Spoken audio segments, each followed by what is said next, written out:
Welcome to A Sandwich and Some Lovin'. It's a podcast. I'm Kellie Raspberry Evans, and this is my husband, scratching like a dog, Alan Evans.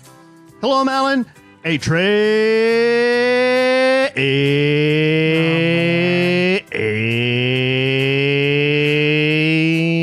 in the house. Okay.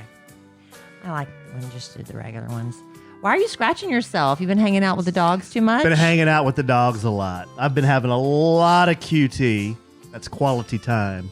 I know. Thank you for breaking it down. With the dogs. I've been hanging out with the dogs so much, I'm starting to grow hair in places I didn't know I could grow hair. Really? Yes. Well, Alan has taken on the majority of dog rearing in this family, which is fine. I just want to love on him. Alan takes care of the discipline and things like that. But let's be honest, the occasional poo-poo accident, this girl right here, I take care of it because that's fallen on me because you do everything else and I don't mind.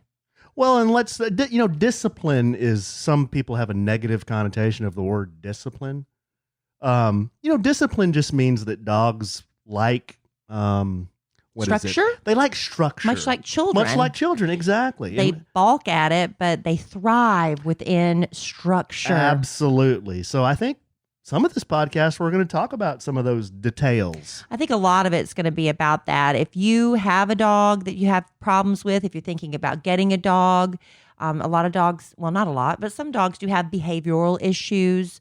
Alan has been reading more than once this Cesar Milan book. And he posted some of the highlights in his Instagram stories and got so much positive feedback about that. I did a book review. He did a book review.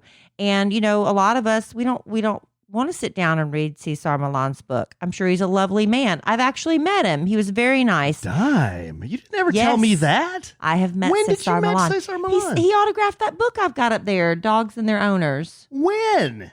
Few years ago when I had George, just before I met you. Amen. My dog George. Amen. They asked me to pose. I think it was Dallas, local people, and Big Al posed with his dog. I posed with mine, and Cesar Milan was there for the book signing, and I think he signed my book. How cool is that? Yeah. What'd he say? Well, I don't remember. It was just a book signing. It was just like, hello. I didn't quiz him. I just would you sign my book? Thank you. That kind of thing. How about that? But I hadn't used his services ever. Now I would just I would bombard him with questions. Oh, yeah. I mean, his services, I think he'd go $500 an hour now. Right? Yeah. I didn't take advantage of the situation. Yeah. But Alan read the book, so you don't have to. Called Caesar's Way. Yeah, and I wonder if any of these... We're not selling books here. No, we're not. We're doing He's a service. going to break it. It's a service for people who are thinking about dog ownership. I wonder if this can apply to human relationships. Some of Alan's advice. And I'll tell you. Or Caesar's advice. All kidding aside, that's why I find that book so interesting. Mm-hmm. Is because Which one is it? What's the title of it? It's called Caesar's Way. Caesar's Way. And it's not, a lot of training books for dogs are like how to. Like how to make your dog sit. How to make your dog roll over. Mm-hmm. Things like that. How to make your dog heel. This one's more about the psychology of dogs and why they are the way they are and why they think the way they do. And why humans sometimes think they're doing their dog a good service, but in actuality, that's not really what the dog needs to be happy. See, I'm the bad human in this equation. No, there are no bad humans. It's not like that. But I think I'm doing the right thing, and it's the wrong thing, as you remind me constantly, because Alan's now the expert. I'm not an expert. If I walk in the room the wrong not way an expert. And the dog barks, it's my fault because my energy is wrong. I'm being misrepresented. Tell people that that's not the truth. I'm being misrepresented. I literally walked in the door today. I literally walked in the back door. I hadn't said one word, and the dogs come charging, barking, carrying on. And I put down my bags, and I say, hey, babies, and granted, I'd had one martini, so I'm feeling very mellow. So I'm like, hi, babies, how are you? And they're jumping up, and Zoe wants to bite my nose. I'm going to come on this podcast one time, and if you watch on the YouTube, you're going to see I'm going to be horribly disfigured, but she doesn't mean anything by it, but she keeps grabbing my nose. Horribly disfigured. Horribly. She's going to catch me the wrong way. And Alan has the nerve to tell me, It's my energy. It was your... The dogs were fine until you came in. I just came in the house. I had no energy at all. For 4 hours, the three of us were sitting there with calm. They had... You were boring. I just walked in. No, they were very happy, actually. They had calm, submissive energy. They were sitting there, laying there, looking at me, chewing on a chew toy. Every once in a while, they'd go out, pop a squat, come back in, look at me. How could I walk in better, honey? How could I enter the back door better? You had crazy energy. You had crazy energy. So full of crap. You had your eyes were big, and you had this big clownish smile on your face. This is the exaggeration. Your voice got really high. Okay, speaking of exaggeration, before we get into the meat of the podcast, we're doing a new bit, and a listener submitted a name to me, and it's called Kellie Claps Back to Alan. That is now Kellie's Clapbacks. Kellie's Clapbacks to Alan. Okay. This is because I've been told on more than one occasion, Alan, you need to be nicer to Kellie. I've been listening to Kellie since 1651, and you need to be nicer to her. 1651, so I'm that old. You need to be nicer to her. See? You're always talking about how old she is. See? You're always talking about she does this and that. You're always talking about drinking. You two drink too much, too. I did have a martini today, and it's Monday, but it was my girlfriend's first time back out. You guys can't have any fun without drinking? What's the matter with you? And I hadn't seen her, so we had a little toast. So anyway... If you knew the things that Kellie says to me when we're not on the podcast, you would be horrified. Here's one of the week. I mean, because good listener, there's at least one a day. Okay, let's hear your over-exaggeration of the truth again. Okay, this is a good one. So Kellie and I are just sitting in the living room. No. Alan. Giant A&W belch. Alan kind of looks over at Kellie. Alan, for the last 3 days, babe, you've had the most dissatisfied look on your face. Kellie, you just belched from your balls up. What am I supposed to do? Say, yeah, good job, babe. That was a good one. I didn't say that. That's I didn't verbatim. Say belch from your balls up. You... Did I say that? I have never said that expression until just then. I don't even know what that means. You said that. That's a good one, though. See? That's why it's called Kellie Claps Back to Alan. Crack myself up. Oh, yeah, sometimes. You do. Yeah, and then look, her face is red. She's good I'm night. Crying. That's a good one. You belch from your balls up. Keep going. Keep going. Oh my God. I am Kellie. That's a good one. What else you got? I think I made that one up. I've never heard that either. I forgot I even said it. What does that even mean? I mean, let's dissect that. It's lower than your belly. Your balls.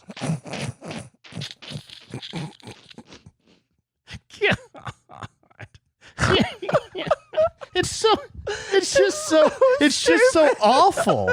It's just so awful. But that is not that bad. God. Just two people sitting there in their living room. I'm just trying to watch TV. All right, stop it. All right. So Told by my sweet this is not about, okay, I like that, actually. I'm going to let you have that one. Thank you for whoever came up with Kellie's Clapbacks. That's funny. Told by my sweet wife. All right, so what back did I to do? The dogs. You belch your balls up. Okay.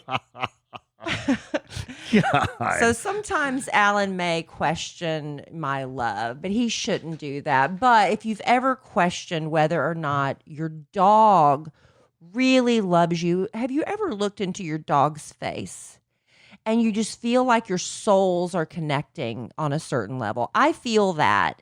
And I'm wondering, like when I kiss on the dog, Alan will be there. I'm like, do you know what my kisses mean? Does kisses mean anything to you? Do you love me like I love you? Well, this is from Behavioral Processes. It's a research journal. And they said, you're not imagining it. Your dog really, really loves you. There's substantial research supporting the claim that dogs truly adore their owners. There are all sorts of feel-good chemicals released in puppies' brains when they're just around us. Just the scent of their person is enough to make a dog happy. The study found that dogs connect their owner's unique smell to pleasure. And we found that is, like when we first got Zoe, Alan, even like when we were trying to crate train her, get her to go in, you put your socks in there so she could smell your feet. which that kind of backfired because now she thinks all of his socks that he leaves on the floor are her playthings. So we can't do that anymore. But that's good to know. Don't you want to know, get in your dog's brain sometimes? And I guess Cesar has tried to do that, right? Mm-hmm. Yeah. No, I believe that. I totally believe that. I think dogs... Because I put human emotions on dogs. And love, I think, is a human emotion. But I like knowing that our dogs can love us. And I also like the idea, and we don't know until we get to heaven, but will every one of our pets be in heaven with us? Will the ones we love the most be in heaven with us? I'd like to think that. Rainbow Bridge, babe. I'd like to think that. And I don't know, but eternity is a long time. Eternity is like forever. And you think, just a year when you're waiting for Christmas to get here takes forever. Imagine when time never ends. Why wouldn't the dogs and cats or whatever animal, a horse or whatever you really loved on this earth, why wouldn't that be in heaven with you? I'd like to think that. Well, that's deep, babe. I'm going deep. I digress. Now Alan's going to teach you how to get your pet to mind. We had when I was in my kids call it the compartment. When I was in the compartment when you and I first met, we had a beta fish. Yeah. Did you love it? Think it'll be in heaven? See, has anybody ever connected with a beta fish? Its name was Barry. Barry the beta. I guess if you connected with it, I'd like to think if you connected with Barry, that Barry will meet you in heaven. I don't know how you kill a dang beta fish, but we managed to do it. Barry we killed one too. Did you really? Fluffy Pants. Oh, Mr. Fluffy Pants, which might be the greatest name for a fish ever invented. Emma Kellie named Mr. Fluffy Pants. Mr. Fluffy Pants. I don't know where she got it, but we went. There's an old Kid Craddock flashback where you can listen to it, and Mr. Fluffy Pants just would not eat, and after about 4 or 5 days, belly up. So I don't know. Well, that happens sometimes. But we weren't that emotionally connected to Mr. Fluffy Pants, let's be honest. Yeah, I mean, how emotionally invested can you be in a fish, But again, Alan posted the Cliff's Notes version, I guess you could say, of Cesar Milan's Caesar's Way on his Instagram. And like I said, we had such positive response. He's going to go over some of that with our podcast family. So what do you want to do? Go through some of these? Yeah. Okay. Well, the name of the book is called Caesar's Way, The Natural Everyday Guide to Understanding and Correcting Common Dog Problems. Yeah, I've read the book a couple of times. It's just fun to read. And for whatever reason, I was just on Instagram one day, and I thought I'd post some of the things that jumped out at me on my stories. So you can go to my highlights and check this out on Instagram at the Alonzo 1971. The first one that jumped out at me was, and some of these are in Caesar's words and some of these are my notes, but Caesar says, you can't bluff a dog the way you'd bluff another human. The universal language animals speak in is called energy. If you shift into the emotion of fear, nervousness, or anger, the dog instantly knows it and sees you as weak or unstable because of your weak energy. And in the natural world, the weak get weeded out quickly. Yeah, I guess so. Initially they were wild animals we domesticated, so that's instinctive to pick up on energy. Yeah. Yeah, and what a really fascinating example he gave was, if you've ever watched a nature documentary or video, and you see all the gazelles and there's birds and different types of animals at a drinking pond, and they're all, they got their noses in the water and they're all drinking, kind of looking around, and there's birds flying around. And everything's cool, right?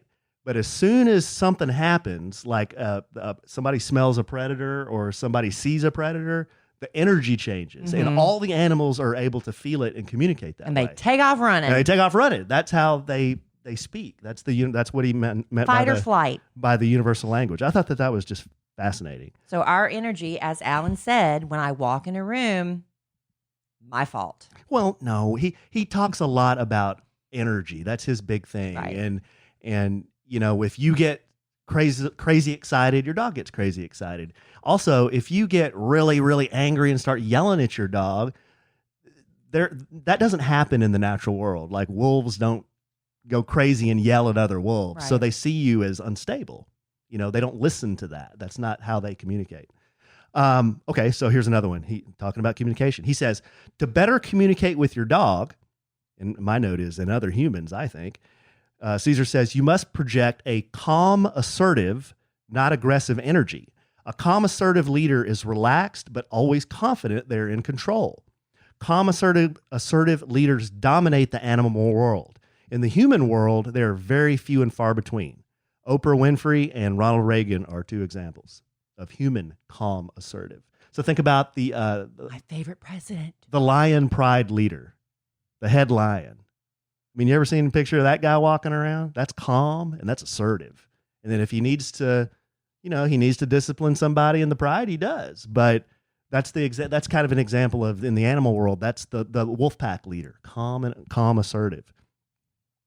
He also said, he gave some good examples of Oprah. Oprah was one of his clients, and she had 2 Cocker Spaniels. And he said when he met Oprah, he was so intimidated because it's Oprah. It's Oprah. And he said in the business world, she is calm and she is assertive and she's under control. Everybody, they pay a lot of respect to Oprah because they know how rich she is. Well, that too, because she's that. The dogs are like, I don't know you. She's that kind of leader. Now she goes home, and Cesar said the reason Oprah called Cesar was because she was having problems with her 2 Cocker Spaniels. When she went home, her demeanor totally changed. It went from her being calm and assertive to her being absolutely batshit bonkers because she loved her dogs. Because she loves loves her dogs so much. The main problem with those 2 dogs was they weren't getting out of the house enough. They weren't getting enough walks. And when she came home, they were crazy about seeing her. She was crazy about seeing them. And it just created this chaos, frenzy, energy. Right, exactly. And they were misbehaving. They were chewing stuff. They were just horrible dogs. And see, I love playing with the dogs. With Larry, our first rescue, I can play with him, and it's a good thing. He doesn't get over rambunctious. He'll play bite me and jump up, and we rough and tumble.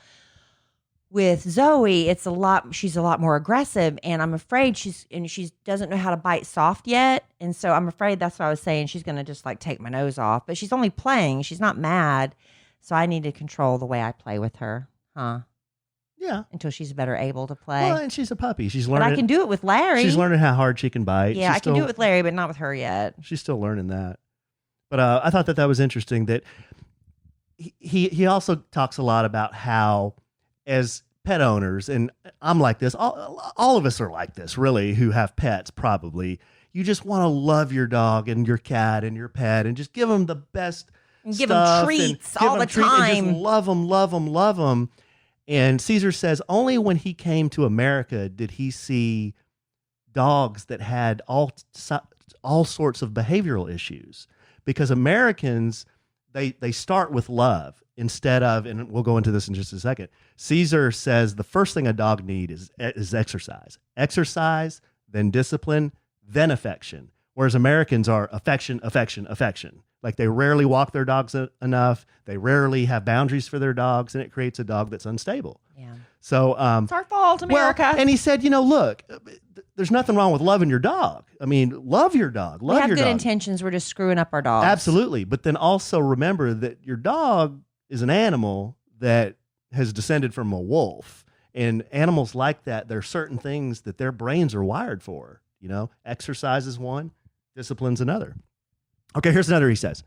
He says, the pack, other dogs and/or dogs and your family, is all important to a dog because if anything threatens the pack's harmony, it threatens the individual dog's harmony. The need to keep the pack stable is a powerful, motivating force in every dog. So, if a pack of wolves sees one dog and he's kind of unstable or he's a little nuts, they'll attack him and kill him and drive him away from the pack, because a weak pack, a weak member of the pack can threaten the livelihood of the pack. Mm-hmm. So one thing that Cesar does at his rehabilitation school in California is if somebody has a really, really bad dog that has behavioral problems, maybe he's aggressive or maybe he's just so shy he pees everywhere, he'll bring that dog into his pack that has about 20 dogs in it. And the dogs take care of that dog he brought in. They see the dog and they know there's something not quite right with him. So they'll start kind of poking at him like, hey, man, what's your deal? Come on, be part of the pack. And that dog usually will be rehabilitated just from being around normal dogs. The dog wants to fit in.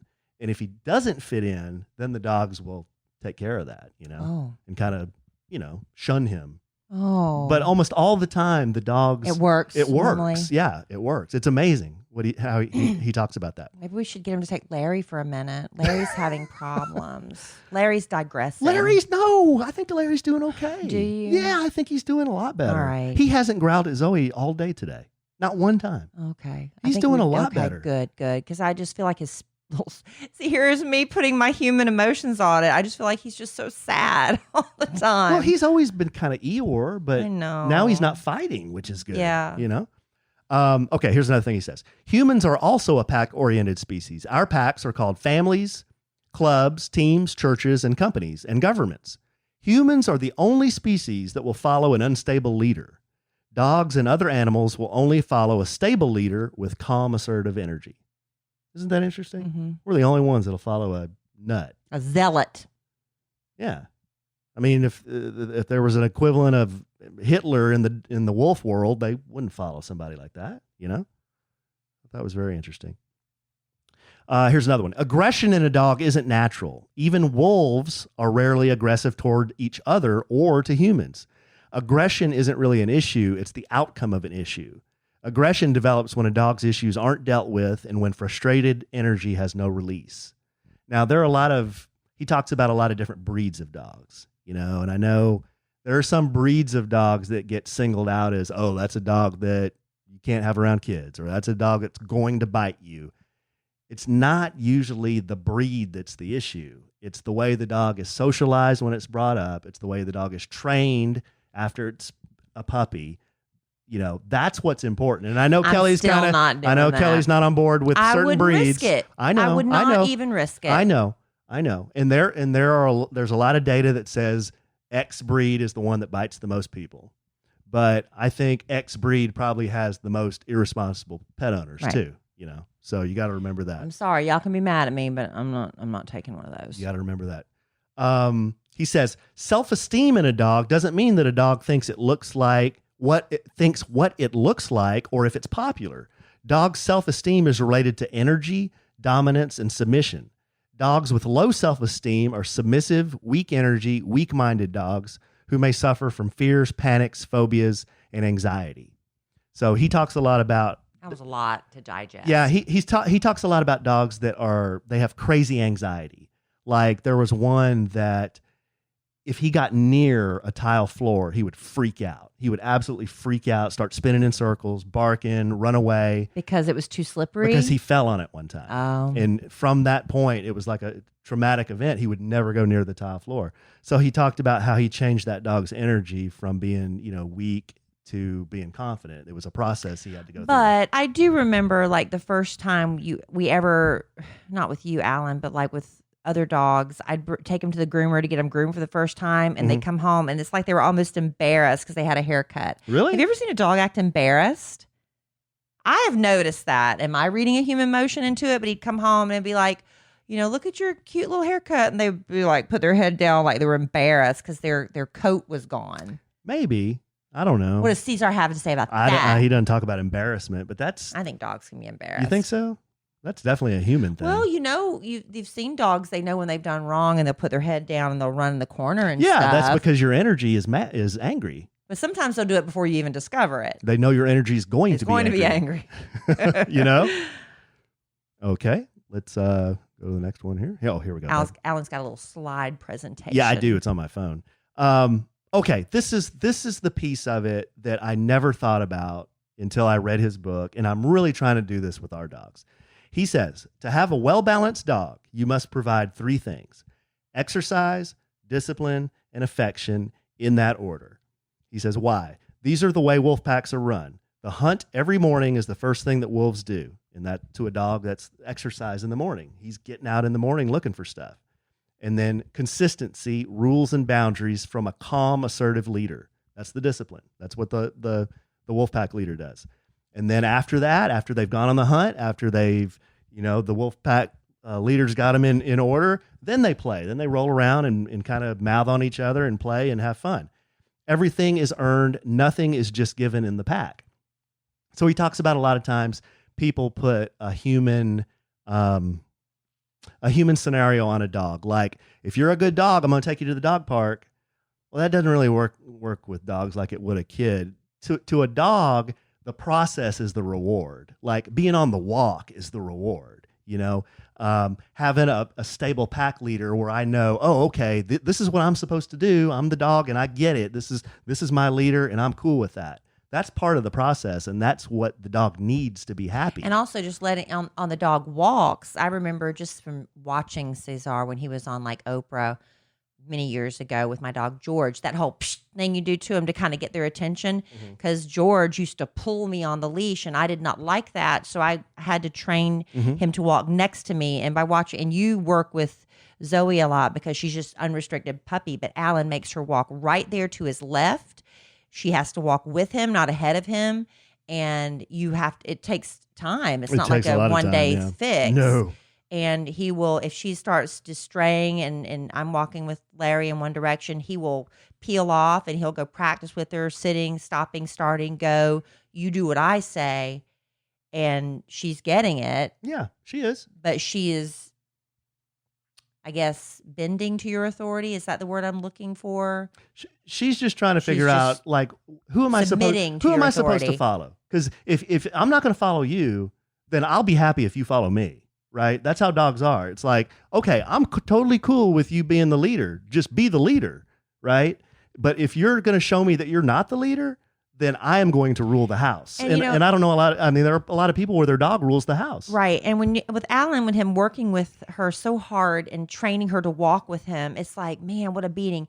But is that, you train her how to walk, and then that takes care of so many problems down the road, where if somebody's walking and the dog just takes off after another dog or a squirrel or is pulling you on the leash. So a week or two of real discipline, then the dog walks can be really pleasant. You know, they just stay right there by your side, and it does make a huge difference. And like Cesar says, it's another big part of it is that bonding. Like you're how many hours I've been on walks with these dogs in the last? I'm averaging 15,000 steps a day, guys.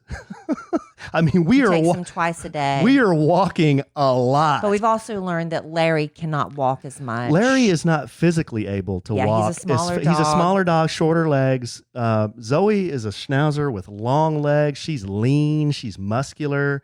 And she has She'll go twice a day for days. So, but please, please, please, don't go in the hottest part of the day. It breaks my heart when I see people out walking their dogs, and it's not, we're in Texas here, and it can be 100 degrees day after day after day. You're like, but I got to walk my dog. They say if you put your hand on the ground, the back of your hand on the ground, if you can hold it there for 10 seconds, then you can take your dog for a walk. But if you can't stand the back of your hand being on the ground, the pavement, if it burns you, imagine their poor little paws.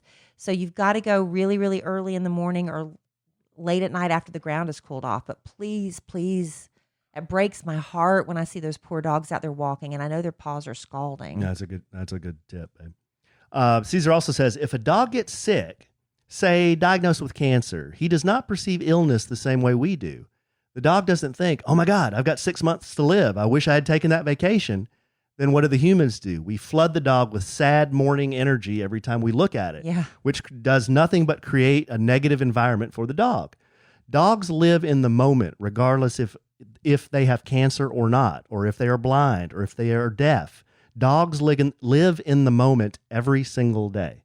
They don't. We could learn from that, couldn't we? They don't think about that stuff like we do. We could learn from that. So they don't want to be moping around. That's why when people, when they have to put down their dogs, they know it's coming and they take them out for that one last day of everything the dog loves. And you're just crying. But it's sad. We've been there, and it's only natural to be around a pet, like a family member, and then be sad. But the dog isn't thinking the same thing you are. Like, I'm not going to see you tomorrow. Right. This is it. Unless they pick up that energy from you. Yeah.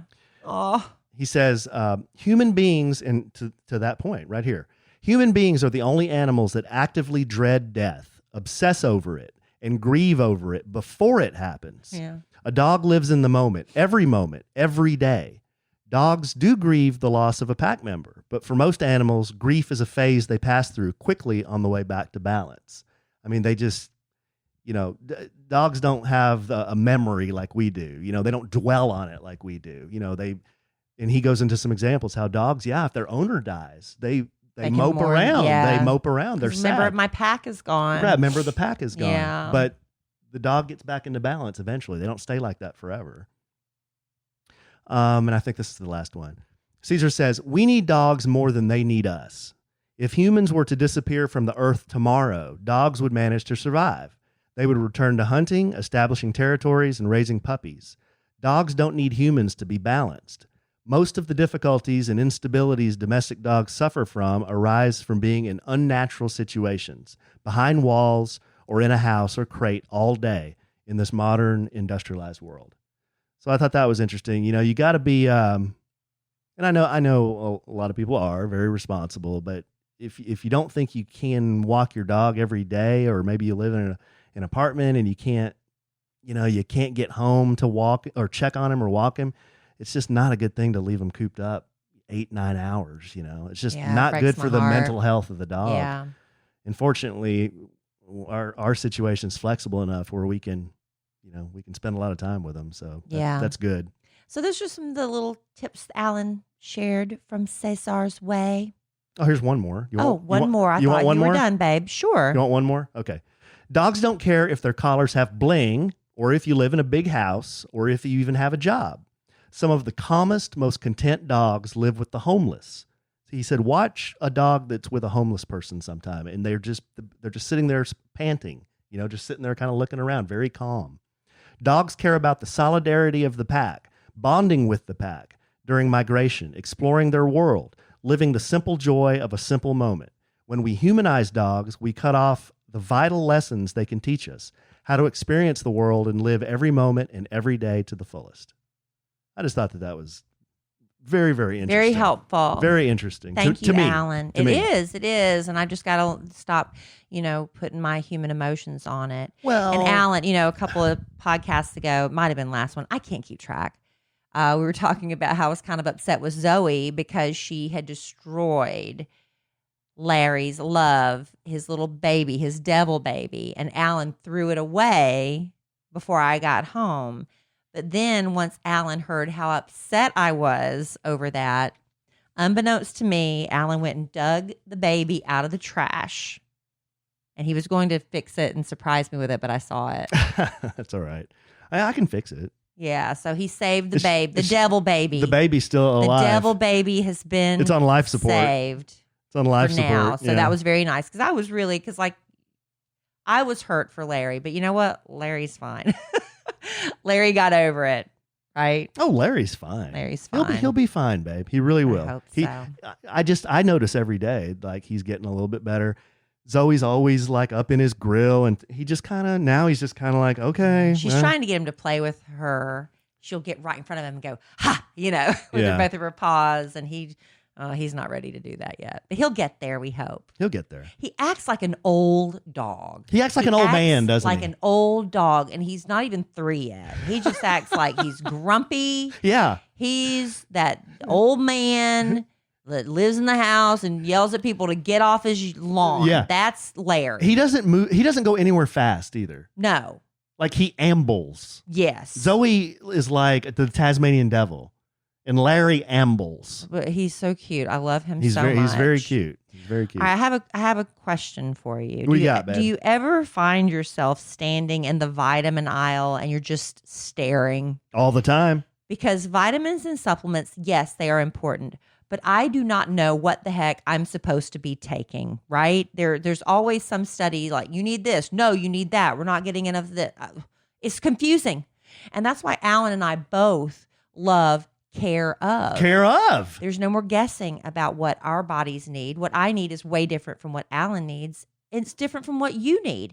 Care Of is focused on the quality, science, and research that goes into each of their products and recommendations. First, you take a really quick and easy online quiz. The questions are simple. You don't have to study for it. It's like, how much sleep do you get? For me, not enough. How often do you work out? I ain't working out as much as Alan does. He's walking 15,000 steps a day. Do you follow any specialty diets? Are you concerned about your skin, your nails, your hair health? Yes, stuff like that. Well, then Care of will recommend which of their high-quality vitamins and powders work best for your specific health goals. You can follow their recommendations. You can make adjustments at any time. What you receive is totally up to you, and it's all delivered straight to your door every month, hassle-free. And I love their little personalized packs. Care of makes it so easy. You don't have to separate. It's all right there. You rip it open, boom, you're ready to go. You know what's cool about those little packs, babe? They got a little fortune on each one of them. A little happy saying every How cool day, is or that? a piece of trivia. I love that. Now, for a short time, they're temporarily shipping their supplements in bottles, just an extra step to make sure you and their team members are safe while they get the orders out as quickly as possible. But those daily vitamin packs we love, they are going to be back very, very soon. Now, I love vitamins, and a lot of people love protein powders. You will love Care of's protein powders. They use delicious, wholesome ingredients like organic cocoa, pink Himalayan sea salt. It's quality you can see and you can taste. And for 50% off your first Care of order, go to takecareof.com /sandwich50. Say that again. How about takecareof.com /sandwich50 and enter code sandwich50. Again, for 50% off your first Care of order, go to takecareof.com /sandwich50 and enter code sandwich50. And that's the numbers 50. You don't need to spell it out. 50. Sandwich 50. Thank you, babe. I needed help on that one, babe. Thanks for clarifying all It's that. okay. Yeah, that wasn't my best read. That's okay. You know what? You carried this podcast on your back tonight, babe. Thank you. On my big brawny shoulders? Yes. Speaking of, I thought I had looking in the mirror last night, and I thought I had a spot on my shoulder. A spot? Yeah, and I spent a lot of time in the sun, so I was a little nervous about it. Like a cancerous spot? Well, I didn't know what it was because it was not. You didn't mention this to me. It didn't look cool, but then I got to pushing on it with my thing, and it was a blackhead? Yeah. You got that without me? Yeah, and then I was, Alan! and then I was thinking, man, Kelly would really have liked that one because it was so juicy. Oh, gross! Don't say stuff like that on the podcast. Nobody wants to hear that. But ladies, some of us have that need to get in Kelly there. likes doing that. I do. It's wheels off. I do. Why do you like doing that? I don't know, but it's not exclusive to me. I know other women. I mean, I won't do it to other people. I do it to you. Well, I hope not. It's like monkeys groom each other, I'm grooming my monkey. Whoa. That's you, babe. Speaking of monkey, I guess let me just tell this real quick story and then we can finish. I was in the car with Cole and Dylan the other day, and Cole was just catching me up on some stuff. Alan loves this story so much. It's just It's cute. It's just wheels off. It's cute. You got to know Cole. Sometimes he just comes up with the most random. He's like random kid. He goes, "Hey, Daddy, Dylan got a new toy." I was like, "Yeah?" He said, "Yeah, it was made in Hong Kong." And I was like, "Oh, okay, that's interesting." Then Cole's kind of looking out the window. He said, "Isn't Hong Kong that big monkey?" And I was like, "Oh, no, buddy. Do you mean King Kong?"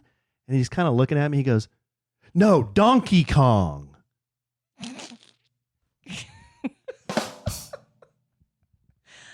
Alan loves I that guess you had to story. be there. I guess you had to be there. No, but then he always does it side mouth. Donkey Kong.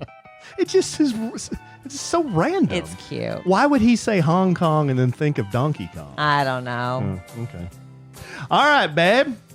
Well, this was fun. Very cute. It was good. Very helpful. Hope you enjoyed it. And if there was something in there, you can either go back and re-listen to this podcast. You can find it. Alan has saved it on his Instagram, in his little Instagram saved stories. I don't know how to do that. Somebody has to show me. But what's your handle again? At the Alonzo 1971. And that's on Instagram. I'm at Kellie Raspberry everywhere. Instagram, Facebook.